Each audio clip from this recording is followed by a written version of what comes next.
আজ তোমাদের সাথে শেয়ার করব যে আমি মামাবাড়ি গিয়ে বিকেলবেলা কী খাওয়া দাওয়া করেছিলাম। তো চলো শুরু করা যাক। প্রথমে বিকেলবেলা ঘুম থেকে উঠে আমি খেয়েছিলাম একটা লটি চকোপাই, যেটা আমি অনেক দিন পর ট্রাই করছি।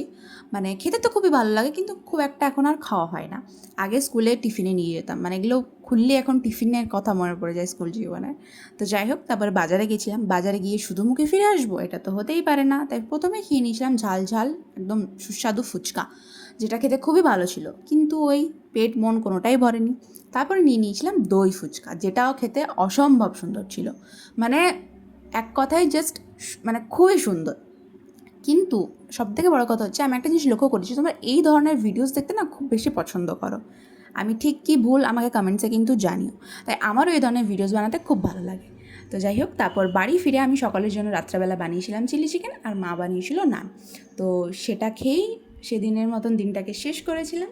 আজকের ভিডিওটা এটুকুই। দেখা হচ্ছে খুব তাড়াতাড়ি অন্য একটা ভিডিওতে। Bye bye.